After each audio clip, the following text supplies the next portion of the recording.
ಶಿವಣ್ಣ, ಪೂರ್ಣಿಮಾ, ರಾಘು, ಅಪ್ಪು ಎಲ್ಲರೂ ತಂದು ಕೊಟ್ಟರೆ ಅವ್ರಿಗೆ ಭಾಳ ಖುಷಿ. ಆದರೂ ಅವರು ಅವತ್ತು ತಿಂತಾ ಇದ್ರು. ಹೋದ ಸಲ ಅಕ್ಕ ಹತ್ರ ಬಂದಾಗ ಹೇಳ್ಕೊಂಡೆ, ಹುಟ್ಟಿದ ದಿವಸನೇ ಯಾರೋ ಸೆಲೆಬ್ರೇಟ್ ಮಾಡ್ತಾರೆ. ವಿಶ್ವನಾಥ್ ಅವರಿಗೆ ನಾನು 100 ಸಲ ಧನ್ಯವಾದಗಳನ್ನ ಹೇಳಲೇಬೇಕಾಗತ್ತೆ. ಅವ್ರನ್ನ ಸೇರಿಸಿಕೊಂಡು ತುಂಬಾ ಖುಷಿ ಪಡ್ತಾ ಇದ್ರು ಅಪ್ಪಾಜಿ. ಅವರು ಯಾವತ್ತೂ ಮರೆಯೋಕ್ಕಾಗೋದಿಲ್ಲ. ನಮಸ್ಕಾರ ಸ್ನೇಹಿತರೆ, ಡಿಸೆಂಬರ್ 6 ಪಾರ್ವತಮ್ಮ ರಾಜ್ಕುಮಾರ್ ಅಮ್ಮನವರ ಹುಟ್ಟುಹಬ್ಬ. 2 ವಾರಗಳ ಹಿಂದೆ ಲಕ್ಷ್ಮೀ ಅಮ್ಮರವರ ಹುಟ್ಟುಹಬ್ಬ ಕೂಡ ಇತ್ತು. ಈ ಸಂದರ್ಭದಲ್ಲಿ ವಿಶ್ವನಾಥ್ ಸರ್ ಅವರು ಕೆಲವು ಕಲಾ ಕುಟುಂಬದವರನ್ನು ಹಾಗೂ ಅಭಿಮಾನಿಗಳನ್ನು ಆಹ್ವಾನ ಮಾಡಿ ಸಂಭ್ರಮಾಚರಣೆ ಮಾಡಿದರು. ಆ ಸುಂದರ ಕ್ಷಣಗಳನ್ನು ನಾವು ಹೆಚ್ಚು ಹೇಳುವುದಕ್ಕಿಂತ ನೀವೇ ನೋಡಿ.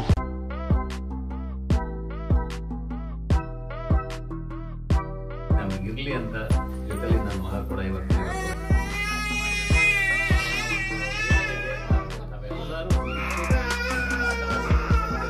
ನನ್ನ ಅಮ್ಮನ ಪರವಾಗಿ ಅಮ್ಮ ಆಶೀರ್ವಾದ ಮಾಡಿದ ಥರನೇ ತಾವೆಲ್ಲ ಆಶೀರ್ವಾದ ಮಾಡಬೇಕು ಅಂತ ಹೇಳಿ ಈ ಸಮಯದಲ್ಲಿ ಕೇಳ್ಕೊಳ್ತೀನಿ.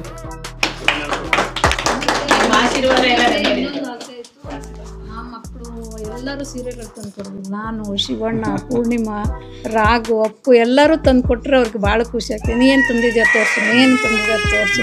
ಸೀರೆ ಅಂದರೆ ಅವ್ರಿಗೆ ಭಾಳ ಇಷ್ಟ. ಆಗ ಸಂಭ್ರಮ ಸಡಗರ ಹೇಗಿರ್ತಿತ್ತು ಮನೆಯಲ್ಲಿ?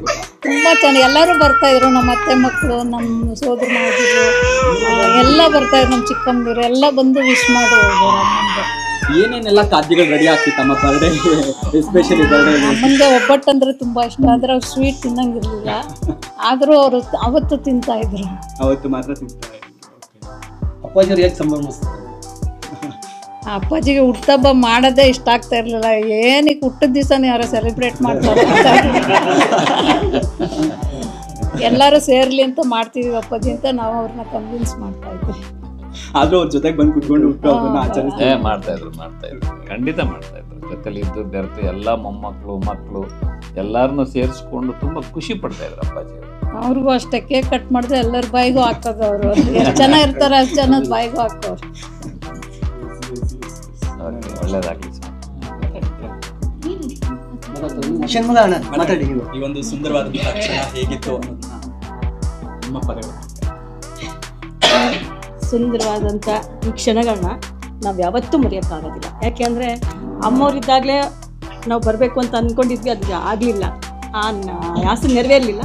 ಇವಾಗ ಆ ಆಸೆ ನೆರವೇರ್ತಿದೆ. ಇವ್ರನ್ನ ಅಣ್ಣವ್ರನ್ನ ಇವ್ರ ಮುಖದಲ್ಲೇ ನಾವು ನೋಡ್ತಾ ಇದ್ದೀವಿ. ಆ ಸಂತೋಷ ನಮ್ಗೆ ಇವತ್ತು ತುಂಬಿದೆ. ಯಾಕೆಂದರೆ ಅವರ ಜಾಗದಲ್ಲಿ ಇವ್ರು ಇದ್ದಾರಲ್ಲ, ಅದು ಒಂದು ಸಂತೋಷ. ಯಾಕೆಂದರೆ ಅವ್ರ ಆಶೀರ್ವಾದ ನಮಗೆಲ್ಲ ಇನ್ನೂ ಬೇಕು ಅಂತ ನಾವು ಬಯಸ್ತೀವಿ.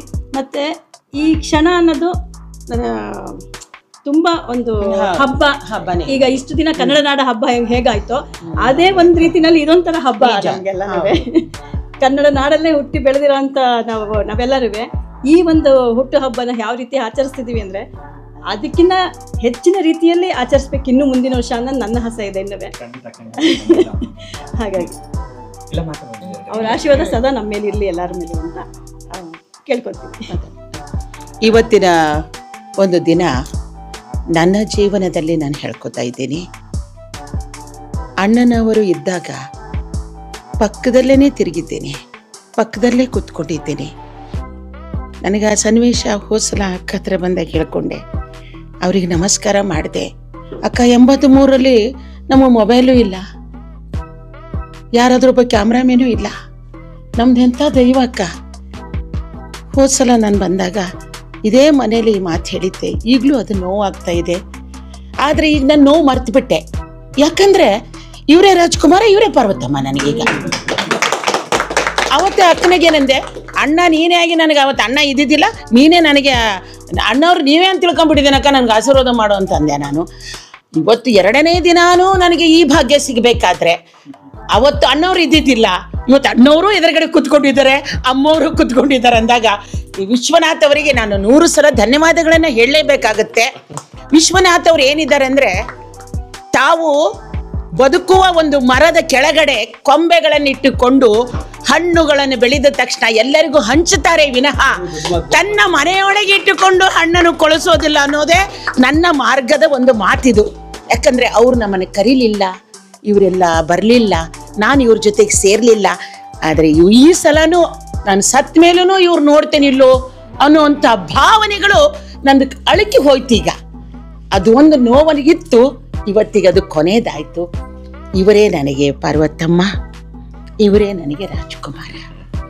ಇಷ್ಟು ಮಾತ್ರ ಹೇಳಿ ಇವತ್ತಿನ ಅವರ ಹುಟ್ಟಿದ ಹಬ್ಬದ ಒಂದು ಶುಭಾಶಯ ಹೇಗಿದೆ ಅಂತಂದರೆ, ಈ ಸಮಯ ಆನಂದಮಯ, ನೂತನ ಬಾಳಿನ ಶುಭೋದಯ, ಈ ಸಮಯ ಆನಂದಮಯ. ಎಲ್ಲರಿಗೂ ಶನಿ. ನಾನು ಒಂಟಿ ಅಲ್ಲ ಅನ್ನೋ ಒಂದು ಚಾನಲ್. ನಾನು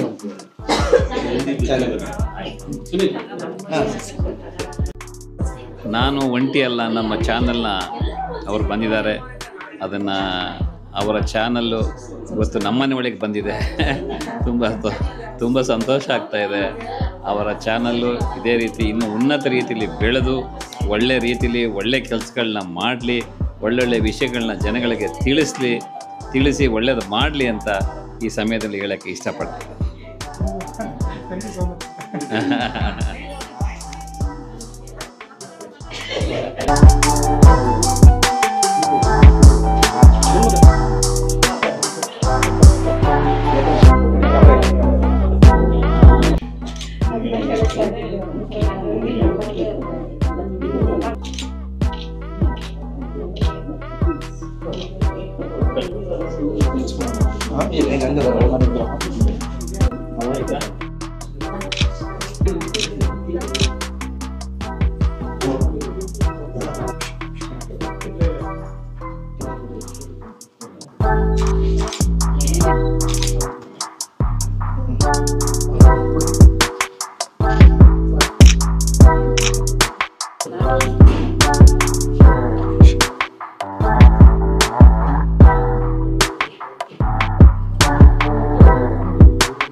ಇನ್ನೂ